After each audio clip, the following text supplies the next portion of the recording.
picture this, right? You're suspended in the open ocean. Okay. The water is just this boundless deep blue. It's stretching endlessly in every direction. Like, there are no landmarks, there are no reefs to hide behind, no kelp forests to dart into. Right, just a void. Exactly. It's a completely three-dimensional void. And then out of the blue, literally out of the blue, you see it. It's this immense shimmering shoal of silver. We're talking millions upon millions of tiny bodies darting in perfect, flawless unison. Yeah, it's mesmerizing. It really is. They don't move like a crowd of individuals, you know? They move like a single massive organism, like a fluid river of silver reflecting the sunlight, expanding and contracting almost like a giant lung. When you see it firsthand, or even, just on film, it really challenges your entire understanding of biology. Because you are looking at what is essentially a living, breathing monolith operating with this, like, collective nervous system. Yeah, and what you're actually looking at is the engine of the global ocean. So, welcome to our deep dive. Today, we are taking a custom-tailored look into a massive stack of notes and research concerning two of the most consequential, yet, I'd say, fiercely misunderstood animals on Earth. Anchovies and sardines. Anchovies and sardines. And our mission today is to be your shortcut to being well-informed on this. We're going to unpack this without drowning you in jargon. So whether you're prepping for a culinary debate or you're just wildly curious about how the world works, we've got you covered. Because if you've only ever encountered them, crammed into a cheap tin, or maybe as the subject of a really heated, divisive debate over pizza toppings. Which is always a huge fight. Right. But you are looking at the absolute tip of the iceberg there. Behind that very modest, very oily exterior, these tiny fish are essentially the silver wiring of the sea. Silver wiring, yeah. They force us into these massive world-spanning conversations about evolutionary biology, the dawn of human civilization, global economics. And, like, the weird moral tension of eating animals that double as critical ecological infrastructure. Exactly. I mean, the jump from a slice of pizza to the survival of the global food web seems totally extreme. But the historical and biological data connects those 2 points perfectly. It really does. So, okay, let's unpack this. Yeah. Before we can get into how these tiny, highly vulnerable fish basically built ancient empires and fuel modern global industries, we have to define what we're actually dealing with. Right. Because looking through the research, the way we name these fish is a complete mess. It's not like walking up to a seafood counter and pointing at an Atlantic salmon where there's this clear one-to-one biological identity. Oh, not at all. The taxonomy, well, the scientific classification is incredibly tangled. Yeah. Yeah, when you buy an anchovy or a sardine, you are very rarely buying a single, universally agreed upon species. You are buying a commercial category. Okay. And that category shifts depending on, what ocean you're pulling from and literally what country you're standing in at the time. That's so confusing. So let's untangle it. Let's start with the anchovies. Sure. Anchovies are slightly more straightforward. The term refers to an entire biological family of fish called Ingralidae. Ingralidae. Right. And within that specific family, you have over 140 distinct species just scattered across the globe. Wow, 140. Yeah.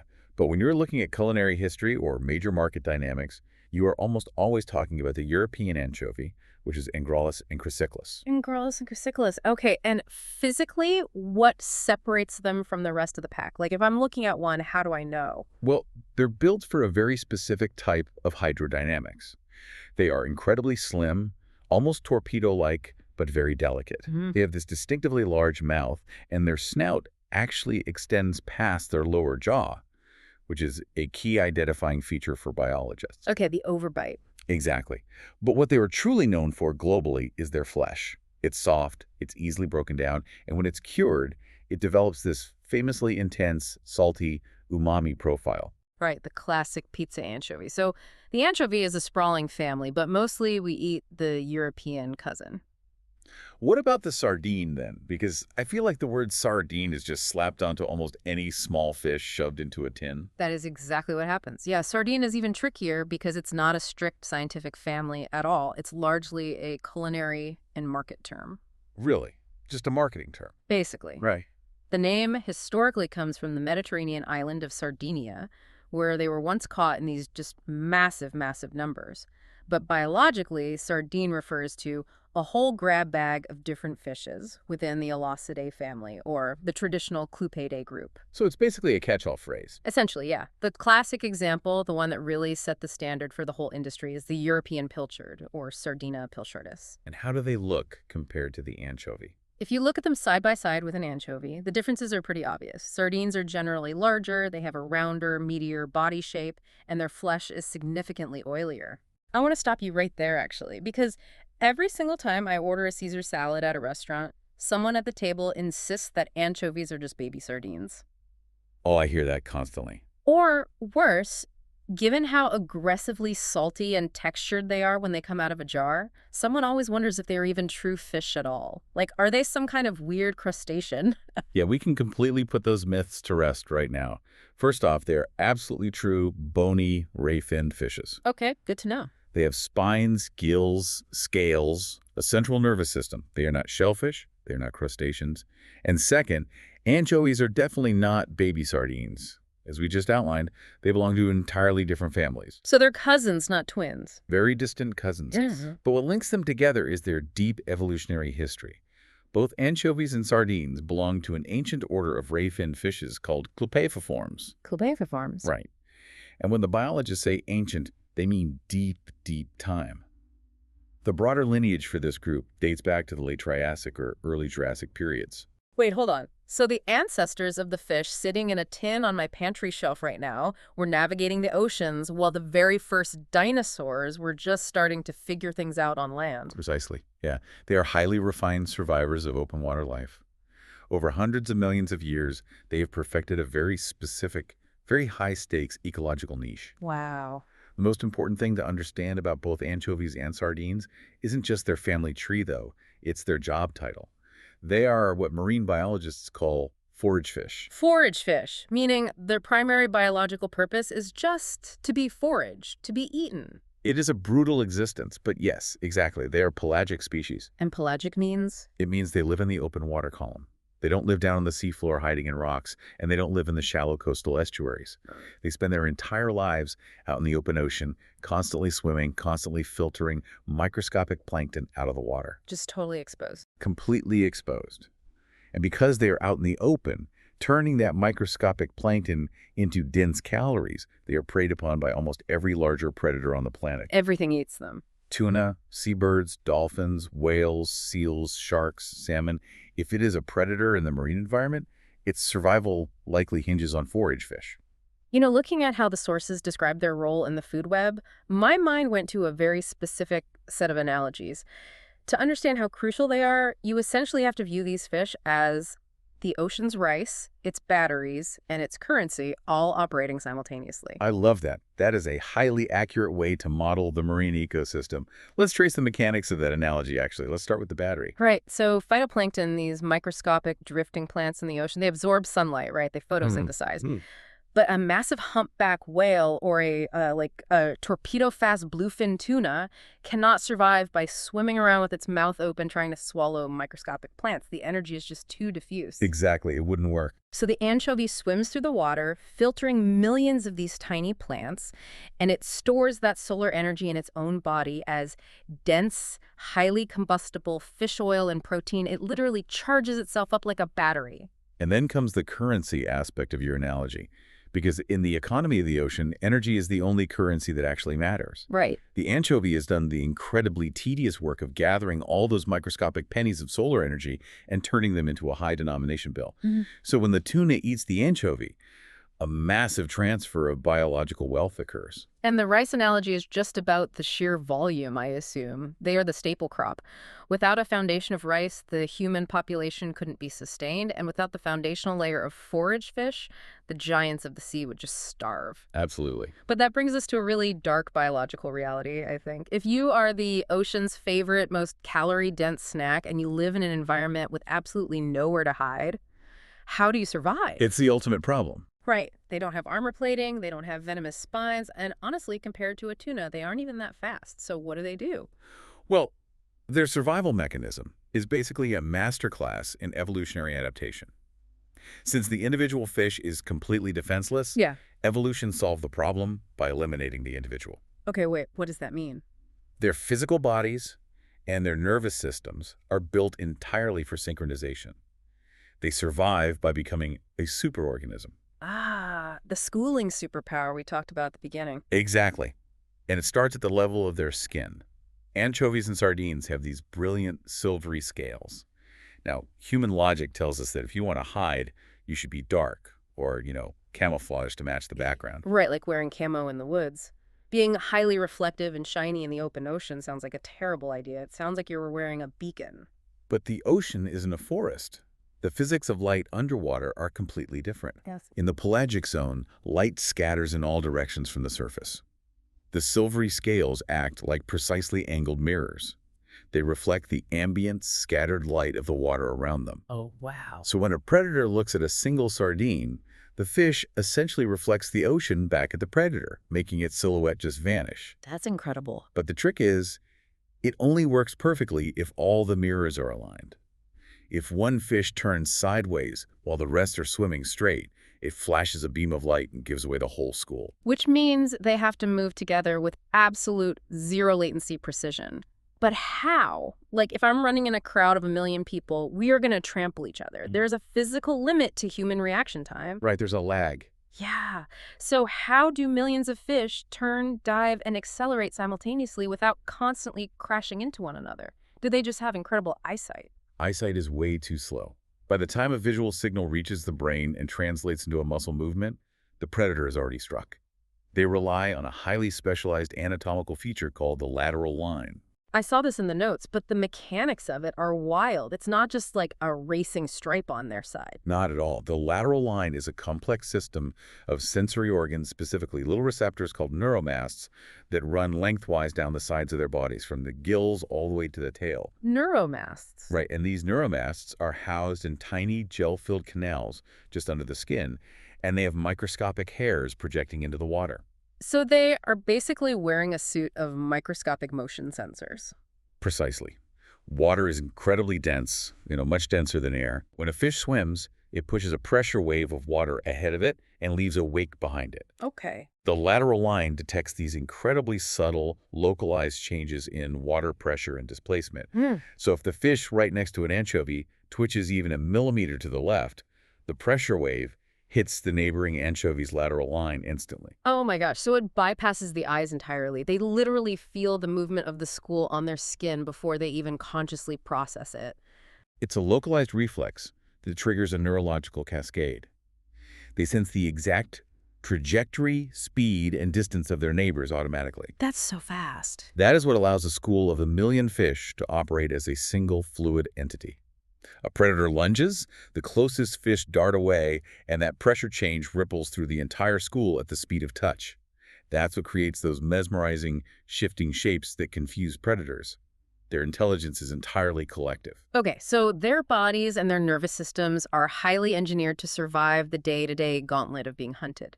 But if we look at their reproductive strategy, the research shows something totally alien. Yeah, it really does. Their approach to making the next generation defies every instinct we have as humans. It forces us to completely reevaluate what, successful parenting looks like in the animal kingdom. Mammals like humans, elephants, whales, and Velian.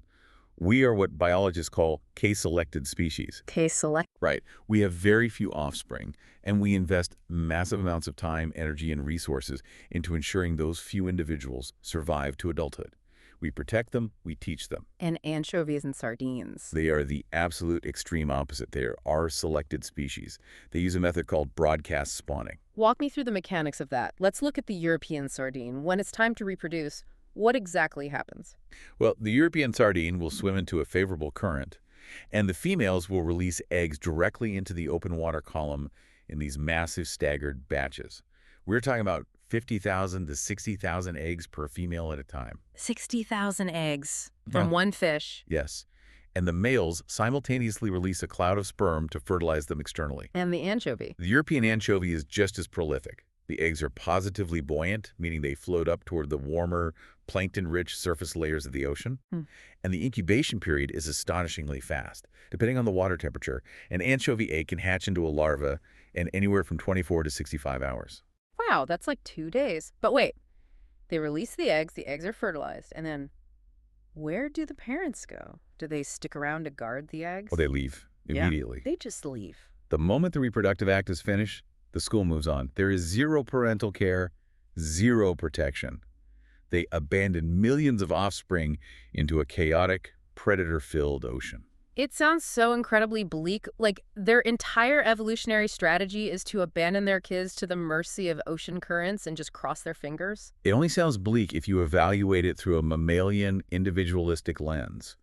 From the perspective of evolutionary mathematics, it is profoundly elegant. Elegant how? They don't invest a single calorie of energy into the durability of the individual. They invest entirely in statistical probability. It is the ultimate expression of quantity over quality. What's fascinating here is they parent by flooding the future with possibilities. That is a perfect way to phrase it. Let's look at the math. The vast, overwhelming majority of those millions of eggs and microscopic larvae will die. Right, because everything eats them. It is a slaughter. They will be swallowed whole by filter feeders. They will drift into patches of water that are a degree too cold. Or, because their yolk sacs run out in a matter of days, they will simply starve to death if they don't happen to hatch directly inside a dense balloon of microscopic plankton. So the margins for survival are razor thin. But because a single shoal produces billions of eggs, the math guarantees that a tiny fraction of a percent will hit the jackpot. They will hatch in the right temperature, surrounded by the right food, and evade the predators just long enough to grow their silvery scales and join a school. And that's enough. That tiny fraction is still enough to amount to billions of adult fish. Their entire species' success relies on being so absurdly abundant that the ocean literally cannot eat all of them before they reproduce again. It's a strategy built on the complete acceptance of massive mortality. But, here's where the story takes a massive pivot. That exact same biological profile. The fact that they grow incredibly fast, they travel in massive shoals of millions, their flesh is delicate, and they are packed with unsaturated oils, created a monumental problem for humanity. A problem that, once solved, fundamentally altered the trajectory of human civilization. Because when ancient humans figured out how to cast nets and drag these massive schools of fish onto the beach, they realized something terrifying. The clock was ticking. The moment an anchovy or a sardine is pulled from the water, it begins to self-destruct. The decomposition is stunningly fast. We have to look at the biochemistry of what is happening inside the fish the second it dies. First, you have the digestive enzymes. Right. Forage fish have highly active, potent enzymes in their stomachs, designed to rapidly break down the hard shells of the zooplankton they eat. When the fish dies, those enzymes don't just stop working. They immediately begin breaking down the cell walls of the fish's own internal organs and flesh. The fish essentially digests itself from the inside out. So they just turn to mush. But it's not just the enzymes, right? What about the bacteria? Right. The second factor is the marine bacteria naturally present on their skin, in their gills, and in their guts. Because these bacteria evolved in the cold ocean, bringing the fish up into the warm air of a coastal beach sends those bacteria into absolute overdrive. They multiply exponentially. And the third factor. Finally, you have the lipids. Anchovies and sardines are packed with rich, highly unsaturated fats. When those delicate fats are exposed to atmospheric oxygen and heat, they oxidize rapidly. They turn rancid. Exactly. So if you are an ancient coastal village and the seasonal sardine run hits your bay, you might pull in nets containing hundreds of thousands of fish in a single afternoon. Which is great, right? A miracle of calories. It is, but your entire village cannot possibly eat them all that day. If you don't intervene immediately, within hours, that mountain of calories becomes a toxic, rotting biohazard. Which means the arrival of the fish forced humanity into a technological arms race against spoilage. Like, the invention of preservation wasn't just a culinary luxury for flavor, it was a desperate requirement for survival. If you wanted to survive the winter, you had to figure out how to stop the biological clock of the fish. And that required engineering. Ancient communities developed sophisticated methods of smoking, air drying, heavy salting, and controlled fermentation. But what the research emphasizes is that the process of preserving these fish demanded something even more important than salt. It demanded societal organization. Because it wasn't a one-person job. You couldn't just have a lone fisherman handling the harvest. Exactly. When the shoals arrived, it was an all-hands-on-deck emergency. The entire community had to mobilize and specialize. You needed strong rowers to manage the boats and haul the immensely heavy, wet nets. You needed specialized net menders working around the clock, because a torn net meant starvation. Once the fish hit the shore, you needed an army of people to clean and gut them before the enzymes ruined the meat. You needed salters who understood the precise chemical ratios required to draw out the moisture without ruining the product. Wow, so many roles. Yeah, you needed tubers to build the whittle barrels for storage. And finally, you needed merchants to establish trade routes to sell the surplus inland. The fish literally demanded communal labor and infrastructure. It's wild to think about. We usually look back at ancient empires and associate their foundations with grand architecture, marble columns, aqueducts, and military conquests. But if you look at the economics, we should probably associate their expansion with fermented fish guts. It's not an exaggeration at all. Look at the Roman Empire. Their economy, their military logistics, and their entire culinary culture ran on a product called garum. Garum! I have read about garum. It sounds absolutely horrifying to the modern palate. It's essentially a liquefied fermented fish. How did they actually make it? It was an industrial-scale operation. The Romans would build massive stone vats near the coast, often outside the city walls, because the smell of the factories was notoriously overwhelming. I can imagine. You would take small, oily pelagic fish, often ungutted anchovies or sardines, and layer them with vast, precise amounts of salt. But wait, why leave the guts in? Wouldn't that make it rot faster? That is the genius of the engineering. They wanted the digestive enzymes in the guts. By burying the fish in salt, they created an incredibly hypersaline environment. The salt drew all the water out of the fish, which instantly killed the harmful putrefying bacteria that would normally cause rot. Okay, so no rot. But the salt didn't stop the stomach enzymes. So as these vats sat baking in the hot Mediterranean sun for months, those enzymes went to work breaking down the fish proteins into smaller amino acid chains.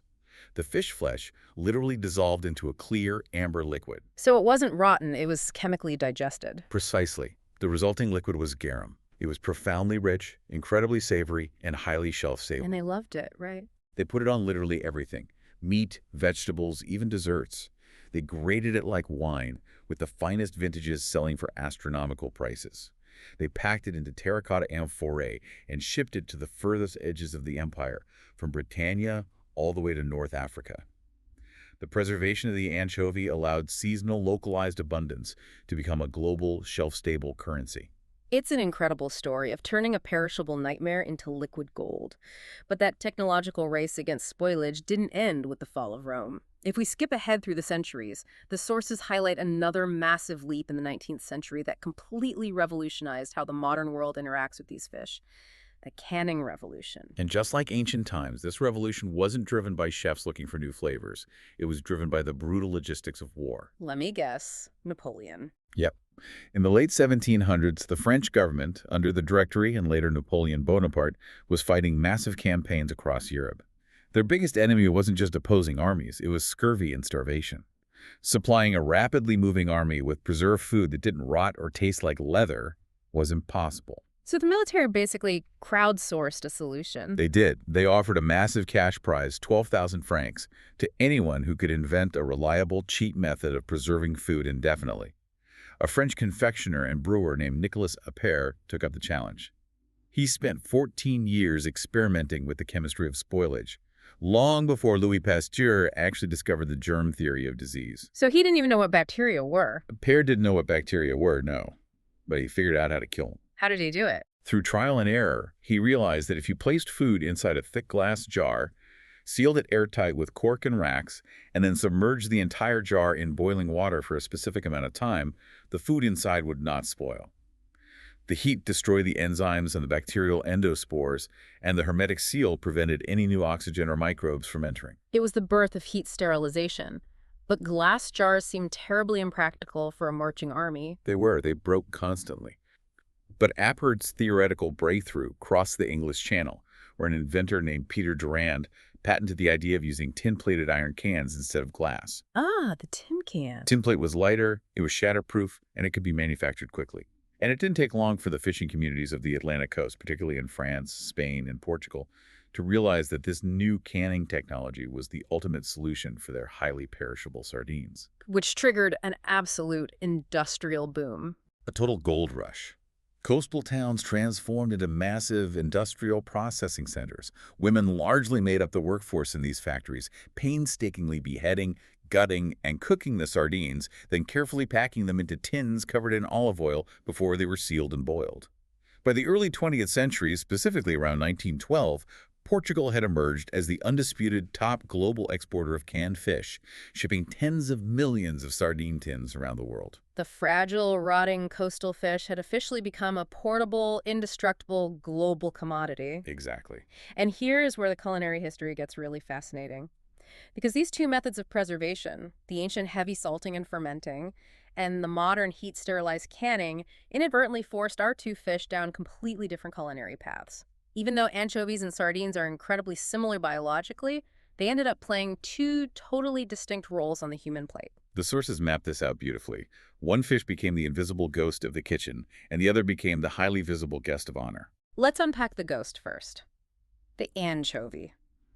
Unless you are eating them fresh on the Mediterranean coast, you almost never see an anchovy presented as the main protein of a meal. You don't sit down to an anchovy steak. Instead, because of how they were preserved, they act as this invisible flavor engine. It all comes back to the chemistry of the salt curing process. When anchovies are filleted, packed in barrels of sea salt and left to age for months, a profound chemical transformation occurs. The salt draws out the moisture, and enzymes break down the fish's muscular proteins into their component amino acids. The most abundant of these amino acids is glutamic acid, or glutamate. And glutamate is the biological trigger for umami. Exactly. When glutamates hit the specific receptors on the human tongue, they send a signal to the brain that translates as deep, savory, mouth-watering richness. It's the same chemical reason we crave aged Parmesan cheese or roasted tomatoes or soy sauce. Right. But salt-cured anchovies are basically weaponized umami. Because the curing process breaks down their cell walls so thoroughly, the physical flesh of the anchovy becomes incredibly fragile. Which means when you apply heat, they just melt. They dissolve entirely. You see this everywhere in traditional cooking. In Italy, you have colatura di alici, which is the modern, highly refined descendant of Roman garum, a clear amber liquid pressed from salted anchovies that brings explosive depth to a simple garlic and oil pasta. Oh, that sounds amazing. In the Piedmont region, you have bagna cauda, a warm, pungent dip where anchovies and garlic literally melt into hot olive oil and butter. In the south of France, you have the pissolatiere, an onion tart, where the anchovies provide a sharp, salty backbone to the sweet, caramelized onions. And it's not just Europe, right? Dried anchovies are foundational in Asian cuisines, too. Absolutely. In Japan, dried infant anchovies are boiled to make niboshi dashi, a profoundly savory broth that forms the base of countless soups and ramen. In Korea, Myeolki Bokyeom takes dried anchovies and stir-fries them in soy sauce and sugar as a ubiquitous side dish. In all these applications, the anchovy is providing structural flavor. But this brings up a massive psychological disconnect. If you ask 10 random people on the street if they like anchovies, probably 8 of them will violently recoil. They will swear they despise them, that they are too fishy, too hairy, too salty. Yet, those exact same people will happily order a Caesar salad or heavily douse their steak in Worcestershire sauce, both of which are absolutely loaded with anchovy. Why do we hate the idea of the fish but love the flavor? It's the visual prejudice versus the chemical reality. People react negatively to the aesthetic of the anchovy, a tiny, gray, hairy-looking fillet sitting naked on top of a pizza. Yeah, it's not the prettiest fish. The pure, concentrated saltiness of an unmelted anchovy can be overwhelming. But as you said, the anchovy is the ghost in the sauce. It symbolizes hidden power. When it melts into a vinaigrette or a stew, it loses its fishy identity and instead acts as an amplifier. It possesses this incredible culinary magic where it makes other ingredients taste more robustly like themselves without ever announcing its own presence. And then, completely opposite to the invisible ghost, we have the sardine, the highly visible guest of honor. Right. Because sardines are larger and, crucially, much oilier and meatier, they interact with preservation differently.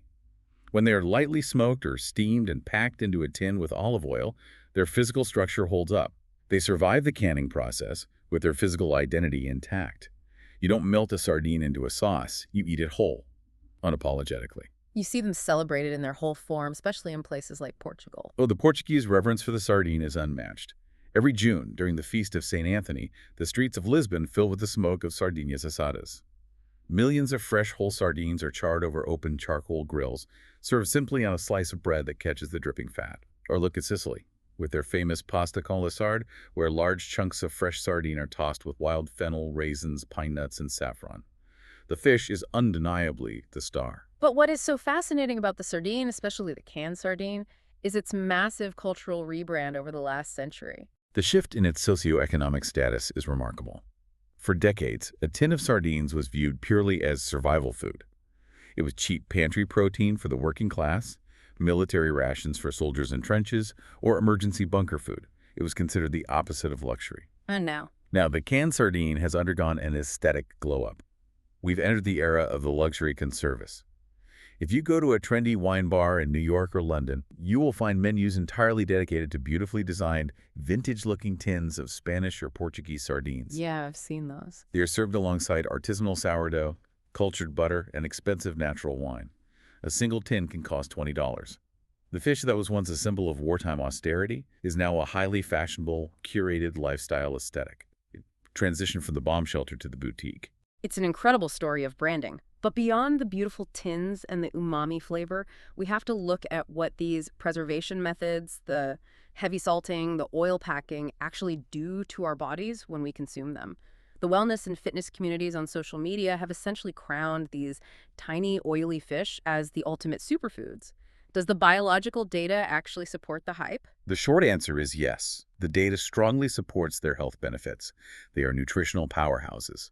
But there are vital nuances and hidden dangers that get glossed over in the wellness marketing. Let's establish the positive side of the equation first. The superfood claims, what exactly makes them so good for us? It starts with the protein density, but the real magic is in the lipids. Because they are pelagic forage fish living in cold ocean currents, they are packed with long-chain omega-3 fatty acids, specifically EPA and DHA. These compounds are critical for human biology. They reduce cellular inflammation, support cardiovascular health, and are foundational building blocks for brain tissue.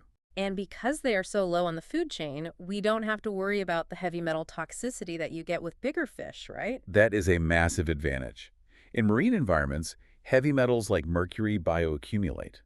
A tiny shrimp absorbs a little mercury. A small fish eats 1,000 shrimp and stores all their mercury.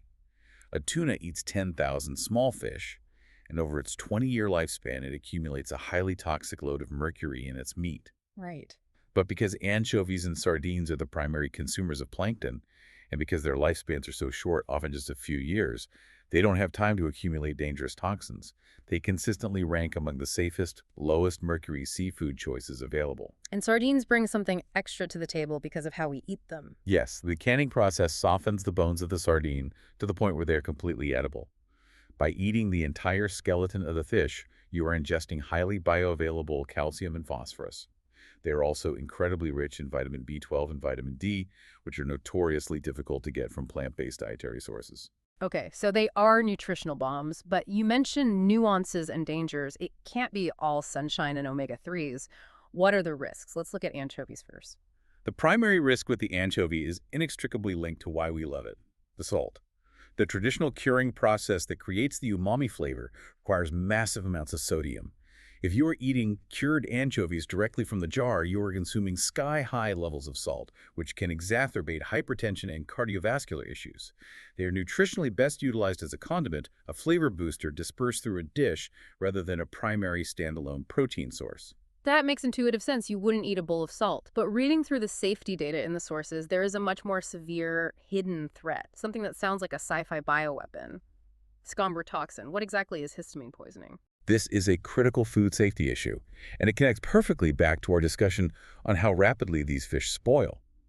Scombrotoxin poisoning is a violent chemical reaction caused by time and temperature abuse. Anchovies, sardines, and other dark-fleshed pelagic fish have naturally high levels of a specific, harmless amino acid in their muscle tissue called histidine. Harmless when the fish is alive. Right. But remember those cold-adapted marine bacteria on the fish's skin and in its gut. If the fish is caught and not immediately packed in deep ice, if it is left sitting on the deck of a boat in the sun, or left in a warm delivery truck, those bacteria multiply rapidly. And as they multiply, they release an enzyme called histidine decarboxylase. And what does that enzyme do? It acts on the harmless histidine in the meat, strips away a carboxyl group, and chemically converts it into histamine. Histamine. The exact same chemical our immune systems release during a severe allergic reaction to pollen or a bee sting. Exactly. The fish is literally marinating in an allergy-inducing chemical. Now, here is where human intuition gets us into deadly trouble. Let's say you buy some fresh anchovies at an open-air market. The ice has melted, they've been sitting out for a few hours, and they smell a little strongly. Human logic says, I'll just take them home and fry them at a really high temperature. The heat will kill the bacteria, and it will be perfectly safe. I mean, that's what I would think, but that doesn't work. It absolutely does not work. This is the crucial warning the sources highlight.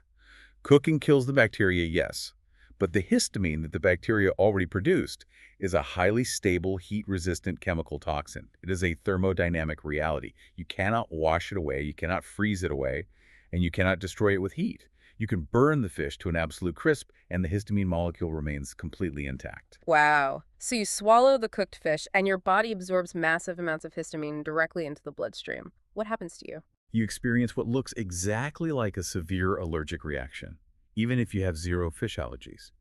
Within minutes to hours, you get intense flushing of the face and neck, sweating, a burning, peppery sensation in the mouth, throbbing headaches, nausea, abdominal cramps, and in severe cases, dangerous drops in blood pressure and respiratory distress. That is terrifying, mostly because it is invisible. You can't necessarily taste or smell the histamine before you eat it. Which is why the modern seafood industry is obsessed with the cold chain. The entire system relies on dropping the internal temperature of the fish to near freezing the absolute second it comes out of the water. This biological threat is exactly why ancient people were so desperate to invent salting and canning. They didn't know the molecular chemistry of histidine decarboxylase, but they knew that if they ate a sun-warmed sardine, they became violently ill. The stakes have always been incredibly high. And because the stakes were high and the demand for this cheap, nutritious, potentially toxic protein grew to a global scale, humanity couldn't rely on coastal villagers rowing wooden boats forever. We had to scale up. We had to industrialize the ocean. The transition from artisanal fishing to industrial extraction completely rewired the ecology of the planet. We moved from harvesting what the ocean brought to the shore to hunting down the shoals wherever they tried to hide. The scale of the modern fleet is hard to wrap your head around. We aren't talking about men with fishing poles. Not even close. We're talking about highly mechanized floating factories. These industrial ships are powered by massive diesel engines that allow them to cross oceans and operate in brutal weather conditions. And they aren't guessing where the fish are. They use military-grade sonar to peer hundreds of feet into the darkness. Wow. They use acoustic echo sounders to calculate the exact density and biomass of a school before they even drop a net. They use real-time satellite data to track shifting ocean temperatures, chlorophyll levels, and plankton blooms. It's an unfair fight. They are using aerospace technology to hunt a fish the size of a hot dog. And the nets they use, the purse seine. How exactly does that work? A purse seine is a marvel of industrial engineering. Imagine a wall of netting that can be thousands of feet long and hundreds of feet deep. When the sonar locates a massive synchronized school of forage fish, the ship deploys a smaller skiff to drag one end of the net in a massive circle around the school. So they build a cylinder of netting around the fish. But what stops the fish from just swimming down and out the bottom? That is the purse mechanism.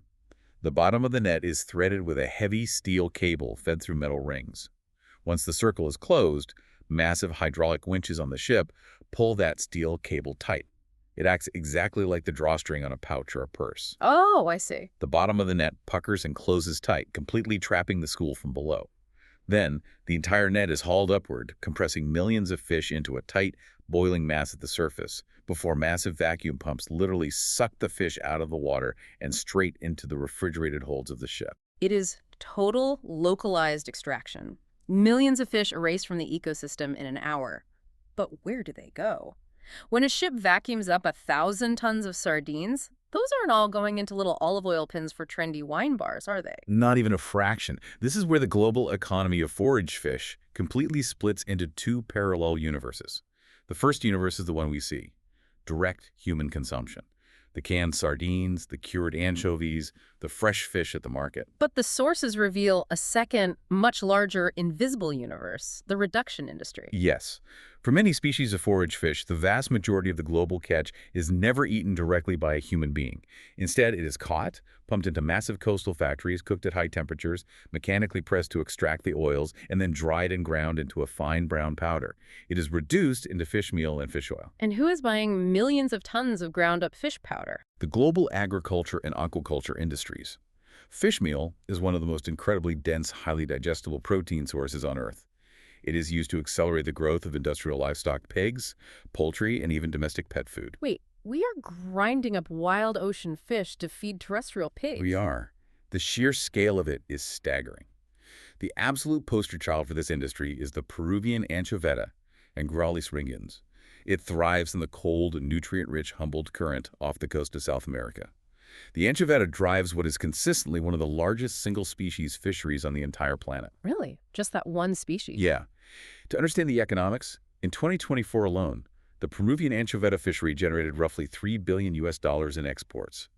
Peru single-handedly accounts for roughly 20% of the entire global supply of fish meal and fish oil. $3 billion for a fish that almost no human eats directly.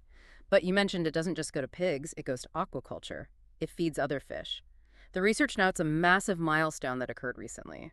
In 2022, global aquaculture, meaning fish farming, officially produced 223.2 million tons of aquatic animals.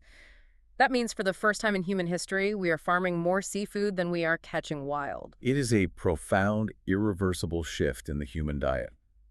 We have officially transitioned from hunter-gatherers of the sea to oceanic farmers. But I need to stop and parse the logic here, because the entire marketing pitch for fish farming is that it saves the wild oceans. We are told, eat farmed salmon, don't deplete the wild stocks. But if we are feeding those farm fish with wild-caught fish meal, aren't we still depleting the ocean? If we connect this to the bigger picture, you have just put your finger on the ultimate glaring paradox of modern seafood, the thermodynamic reality of the food web. When we farm herbivorous fish like tilapia or carp, it is highly efficient. But the global market demands luxury, carnivorous species, Atlantic salmon, sea bass, farmed shrimp. Right, they eat meat. These animals evolved to eat other marine animals. To make a farmed salmon grow fast and develop those healthy omega-3 oils, the industry feeds them massive amounts of pelletized fish meal and fish oil, derived from wild-caught anchovies and sardines. So we aren't magically creating new fish out of thin air to save the ocean. We are just filtering wild fish through a farm. Exactly. We are taking cheap, incredibly abundant, highly nutritious wild protein, grinding it into dust, feeding it to a captive predator, and harvesting an expensive luxury farmed protein. It requires what is called a feed conversion ratio. It takes several pounds of wild forage fish to produce 1 single pound of farmed salmon meat. Energy is lost at every step of that biological transaction. From a purely ecological standpoint, that sounds like a massive thermodynamic downgrade. We're catching millions of tons of the ocean's battery power just to run a very inefficient machine. And that leads directly to the profound environmental consequences highlighted in the sources. When you industrialize the extraction of the ocean's silver wiring, the impacts cascade through the entire ecosystem. The ecological leverage of forage fish cannot be overstated. Right, because if you take the battery out, everything that relies on it powers down. Exactly. If a massive factory fleet operates in a specific coastal region and removes too many forage fish, the predators don't just find something else to eat. There is nothing else to eat. Seabird colonies experience massive die-offs because the parents can't find enough fish to feed their chicks. Marine mammals like sea lions and dolphins become emaciated. Wild tuna stocks migrate away entirely. And the fishing pressure isn't the only stressor. We have to factor in the climate. Because forage fish are so finely tuned to the environment, they are incredibly vulnerable to ocean volatility. Remember, their broadcast spawning strategy relies on eggs hatching exactly when the plankton blooms. If a marine heat wave hits, or if an El Niño event shifts the cold, nutrient-rich currents away from the coast, the plankton dies. And then the fish starve. The eggs hatch into a barren ocean, and an entire generation of fish starves in days. When you compound that natural climate volatility with relentless industrial extraction, populations can crash violently. The numbers don't lie. The sources point out that NOAA, the National Oceanic and Atmospheric Administration, currently lists the Pacific sardine as overfished. The biomass has plummeted below sustainable levels, forcing emergency closures of the fishery to try and let them rebound. But beyond the ecology, the reading material brings up a very different kind of consequence, one that makes people very uncomfortable: the ethics of animal welfare. It is a difficult conversation, but the emerging scientific consensus demands we look at it. When we see a school of 1 million anchovies on a screen, human psychology tends to view them as a fluid, an abstraction, a single mass of biomass. We don't view them as individual animals experiencing reality. But the biological evidence suggests we should. The sources cite extensive neurological research showing that fish possess nociceptors. These are the specialized sensory nerve fibers, A, delta, and C fibers, that detect tissue damage and transmit signals to the brain. For a long time, the fishing industry argued that fish only possessed simple nociceptive reflexes, a mindless flinching from danger. But modern behavioral and physiological studies demonstrate complex, prolonged behavioral changes after injury, which strongly indicates the conscious perception of what we would define as pain. Which creates a massive moral tension when you look at how a person operates. It creates an almost unsolvable dilemma. When you trap hundreds of thousands of fish in a single net and haul them up, the pressure is immense. The fish at the bottom are crushed by the sheer weight of the fish above them. As they are pumped onto the ship, they suffocate in the open air, or they die slowly of thermal shock in the icy holding tanks. So the concept of humane slaughter, as it is applied to agriculture stunning a cow or pig instantly to minimize suffering, is completely absent here. It is impossible at that scale. The industrial volume renders the suffering of the individual animal entirely invisible. But as the sources reveal, it isn't just the animal suffering invisibly. The human cost of the industrial seafood supply chain is shockingly dark. This is where we need to look objectively at the data reported by international labor organizations. Because behind every cheap tin of fishmeal or canned sardines, there is human labor. And that labor is often heavily exploited. Both NOAA and the International Labor Organization, the ILO, have published extensive reports detailing rampant human rights abuses on what are known as distant water fleets. What exactly is a distant water fleet? These are state-subsidized, massive industrial fishing armadas that operate far outside their own country's waters, often in the high seas or within the exclusive economic zones of developing nations. Because they are operating thousands of miles from home, returning to port to offload their catch and refuel would ruin their profit margins. So how do they operate without going to port? Through transshipment. They use massive refrigerated cargo ships called reefers that meet the fishing boats in the middle of the ocean. The fishing boat offloads its frozen catch, takes on fuel and supplies, and just keeps fishing. Meaning the actual fishing vessel never touches land. Exactly. Some of these vessels stay at sea for months or even years at a time, and that creates a perfect vacuum for exploitation. The ILO reports rampant use of migrant laborers who are lured with false promises, only to have their passports confiscated by the captains. They are subjected to debt bondage, physical abuse, sleep deprivation, and forced labor. Because they are 1,000 miles from the nearest police station, completely isolated on the open ocean, there is nowhere to run. It is a captive workforce. And the economic pressure to produce cheap fish meal for salmon farms or cheap canned goods for supermarkets is ruthlessly pushed down the supply chain until it crushes the most vulnerable people in the system. The migrant workers hauling the nets in freezing storms, and the low-wage workers standing in processing plants. Looking at all this data impartially, the core tension the experts are highlighting seems to be a fundamental clash of worldviews. It is a tension between viewing these fish purely as an extractive commodity, a resource to be maximized for short-term financial yield, versus viewing them as critical public infrastructure that holds the marine ecosystem together. How do the sources suggest humanity reconciles this? How do we fix a system this massive? The consensus among marine scientists and policy analysts is not that all industrial fishing is inherently evil or must be banned. The world relies on this protein. The solution lies in radical enforced accountability. On the environmental side, it requires a complete shift to ecosystem-based management. Meaning you don't just look at the fish, you look at the predators. Exactly. Traditional management simply asked, how many sardines can we take before the sardine population crashes? Ecosystem-based management asks, how many sardines do we have to leave in the water so the sea lions and the tuna don't starve? It requires setting strict science-based quotas that prioritize the health of the food web over the maximum yield of the fishing fleet. And it has to be adaptable, right? Yes. It requires management that is agile enough to instantly slash quotas the moment an El Niño climate event disrupts the spawning season. And how do they propose fixing the human rights abuses? Through aggressive labor traceability and international law. Agreements like the ILO's work in Fishing Convention aim to establish binding safety standards, minimum wages, and required port visits. Retailers and consumers have to demand transparent supply chains, meaning a buyer can track a tin of fish or a bag of farmed salmon feed all the way back to the specific vessel and the conditions under which it was caught. As one analyst elegantly summarized it, a net is not an immoral tool, but extracting wealth from a shared ocean without bearing responsibility for the ecological and human costs absolutely is. That perfectly sets up our final thread. We have covered an incredible amount of ground today in this deep dive. The Triassic evolutionary biology, the staggering synchronized nervous systems, the Roman empires built on fermented guts, the multi-billion-dollar fishmeal paradox, the hidden labor. Taking all of this together, what do these fish ultimately tell us about ourselves? What is their symbolic weight in human culture? The sources present a beautiful, almost poetic contrast between the two. Despite being so biologically similar, they represent two totally different aspects of the human experience. Let's start with the anchovy. What does the ghost in the sauce represent? The anchovy is the ultimate symbol of hidden power. It represents the invisible labor, the quiet, unseen foundational elements that hold massive, complex systems together.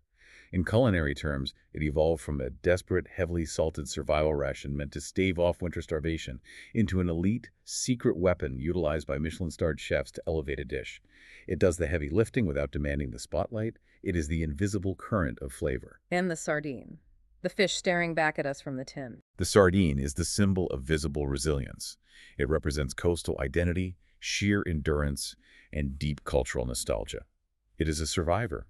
It transitioned from the grim reality of military trench rations and cheap lunchbox survival food into a celebrated, trendy, aesthetic centerpiece. It is the tangible face of the ocean's abundance, proudly displayed on the plate. So what does this all mean for you, the listener, the next time you walk down the canned food aisle? When you're looking at a towering display of $2 sardine tins, what should you see? You should see a profound philosophical lesson about civilization itself. Human history is, at its core, the relentless attempt to turn fleeting, fragile abundance into lasting, secure nourishment.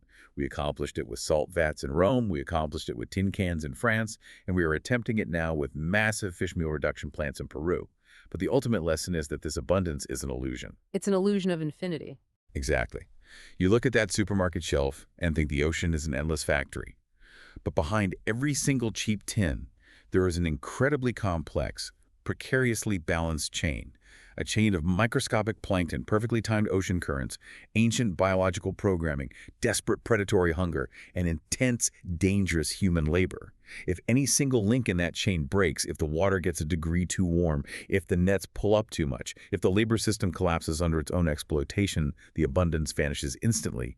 We have to learn to see the sheer, terrifying complexity inside the tin. That is an incredibly poignant realization. Thank you for guiding us through the science and the history, and thank you, the listener, for joining us on this deep dive.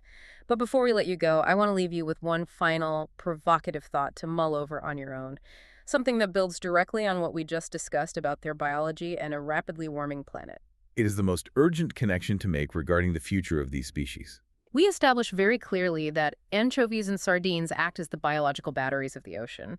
The entire marine food web, and by extension, the human coastal economy, plugs into them to survive. But here is the massive catch. Because their broadcast spawning requires highly specific water temperatures, they are wildly sensitive to climate change. As the oceans absorb more atmospheric heat, those traditional historical spawning grounds are becoming too hot. Which means the fish have to move. They are migrating poleward, shifting northward or southward away from the equator, desperately seeking cooler waters where their larvae can survive. Exactly. And here is the geopolitical reality. Fish do not respect international borders. They do not care about exclusive economic zones. And if the batteries move, everything that relies on those batteries must follow. The massive lucrative schools of wild tuna, the pods of dolphins, the whales, the seabirds, and eventually the industrial fishing fleets. As these tiny, humble forage fish migrate across invisible national boundaries to survive the warming seas, they aren't just moving themselves, they are going to redraw the entire map of global fishing wealth. We might very well witness a massive geopolitical shift in our lifetimes, where the humblest, tiniest, oiliest fish in the sea become the absolute center of future international resource conflicts between nations. Just something to think about the next time you order a Caesar salad. Thank you for listening. We hope you look at your pantry with a completely new perspective.